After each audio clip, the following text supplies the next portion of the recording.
What's going on, guys? My name's gregandcin. We're holding the tripod today. We're doing something a little bit different.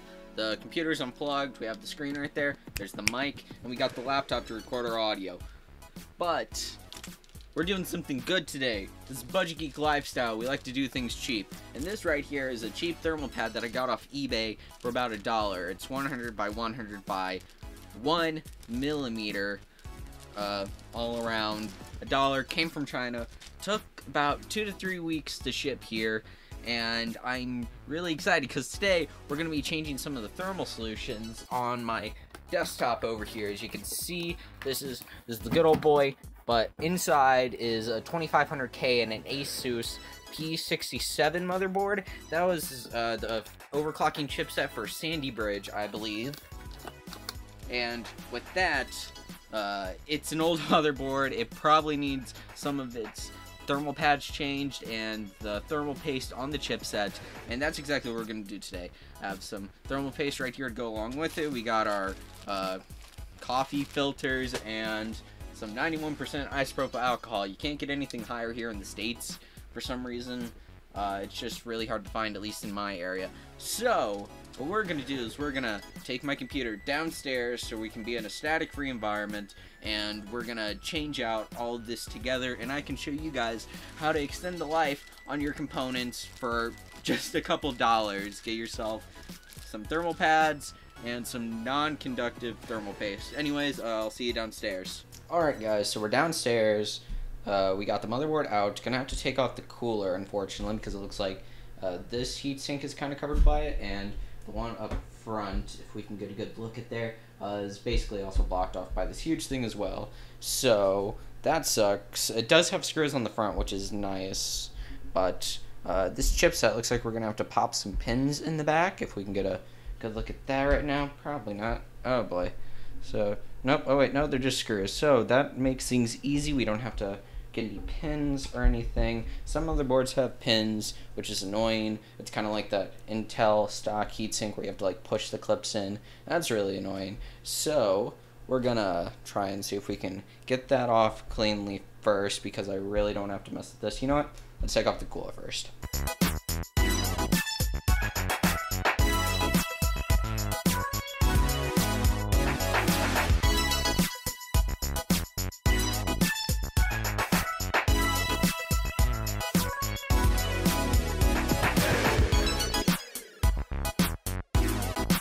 Okay, so as much as I love that cooler right here, the mounting system sucks. It's like weird pegs you have to flip around, and if we can get just a closer look in there, it doesn't look like I applied that much thermal paste last time around.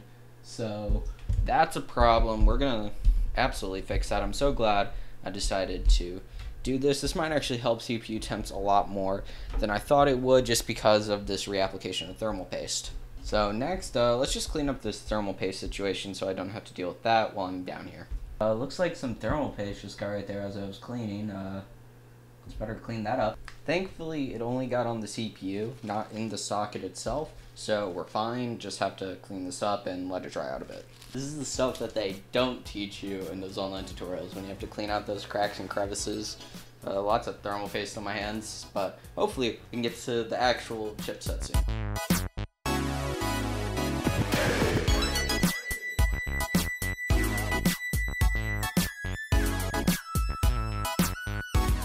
These screws have little, like, let's see if we can focus there. Got a little, like, retention springs on there. So I guess that helps maybe keep the pressure not too hard on it. I don't know. Ooh. Oh yeah, that's hard. That was crusty, like right there. That's all like hard. Yeah, we're definitely cleaning this up. Oh my god. That's supposed to be black. Okay, so we're gonna break this bad boy out to try and break off all the crust that's on the side. Hopefully don't take off any surface mounted devices. I don't think there's a lot here on this chipset, so we should be fine. Look, it's all gunked up. Look at that. So as you can see, that thing looks absolutely destroyed. I like I can't, it doesn't feel like there's anything gunked on there. I think it's just been stained from the overheating and stuff like that. So we're going to put some new thermal paste on that, clean off this thing right here, and then we're going to get on to the VRMs. Alright, so the heatsink is back on with new thermal paste, so that's good. Hopefully we can get better temps on that. Now it's time for these guys. Alright, so let's get this long one off first. Looks like they have the same retention type screws. Can't tell if they like stay on. I doubt it. Is that like as far as it goes? Can't tell. Wait. Oh. It's going higher up. Don't know what that beep. Oh, and there it goes. Okay, so these aren't like retention. Those are in a lot deeper than I thought they were. Alright, let's get that. Ooh, that is absolutely hard. Ooh, that's okay. Wow. Okay, so ooh, yeah, those are dirty. Ooh. Let's just take this bad boy off. Oh yeah, that's definitely nasty. There's not much I can do about that. And then trying to put it back on, that'd just be like a horrible idea in my mind. Being able to just get up in there. The good thing is if I actually wanted to, I could just keep that line right there.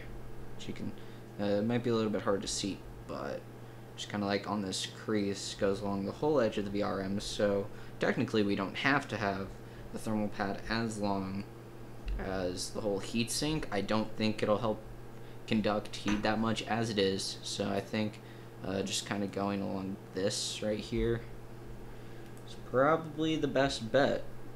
Might even increase thermal, decrease our thermals, you know, make it better just because there's not like that insulation going along right here, so heat might actually escape a little bit better.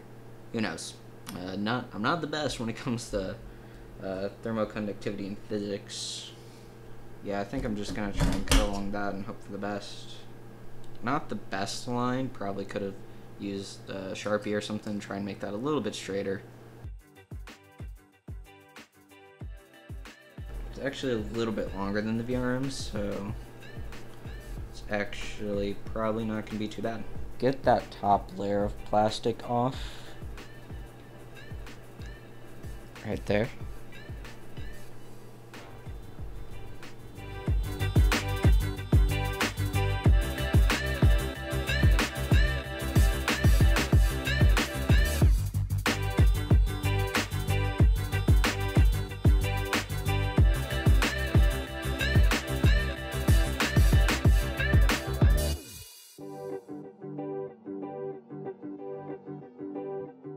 Alright, so new thermal pad is on, so that's good.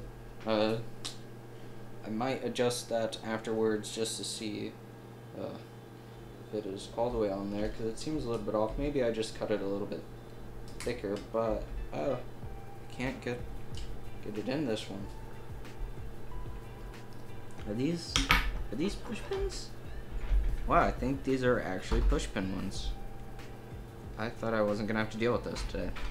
Okay, so it looks like I can push it up and try and like push the small pins in. That's fine. Let's see if we can get a better angle on that.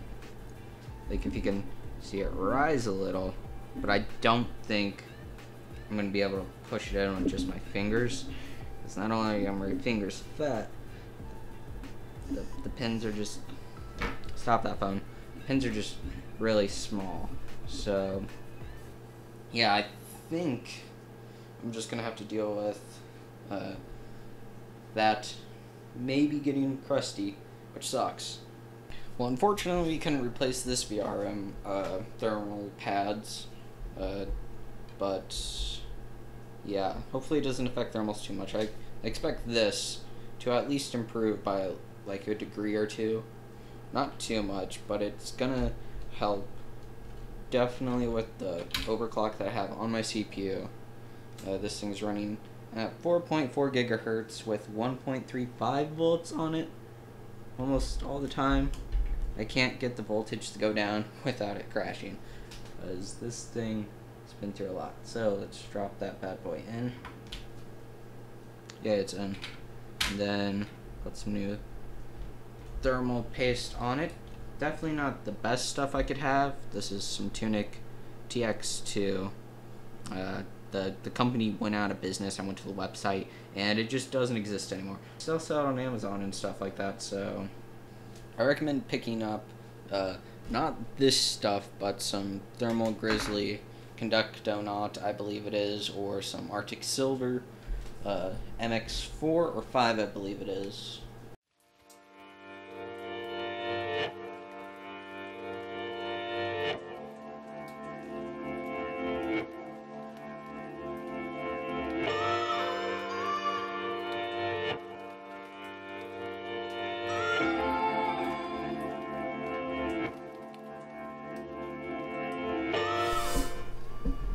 Alright, so we got that bad boy on. Now we just have to put the system all back together in the Be Quiet case and do some testing. So what's going on, guys? It is day 2. We're back.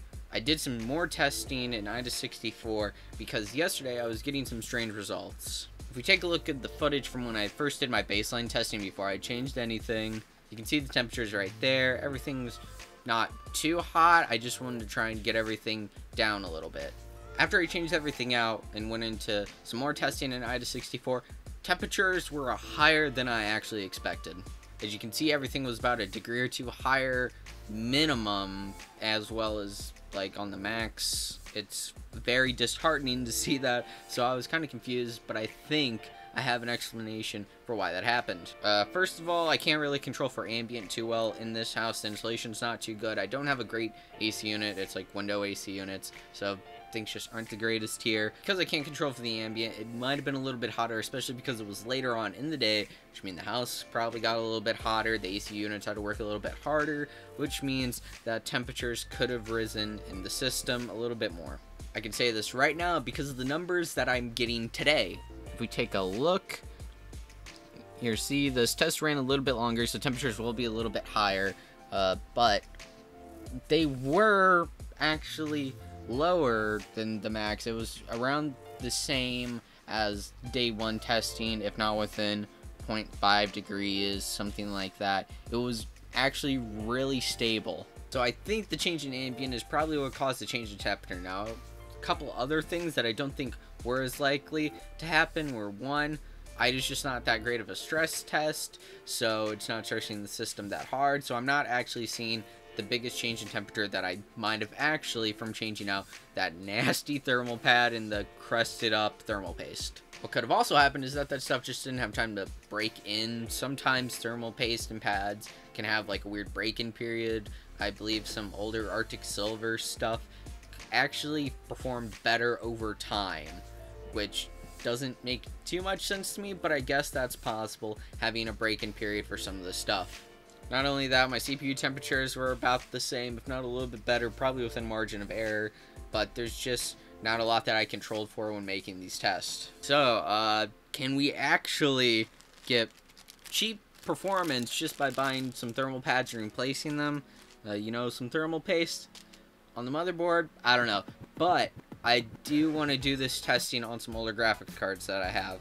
The old 8800 GTXs that my system originally came with, I do want to test. So that'll be for another video, because I do have another thermal pad set coming in. That one is a little bit thinner because it's meant for GPU VRMs and things like that. So hopefully when that comes in, should be soon, we'll see if we can get any better performance out of those cards.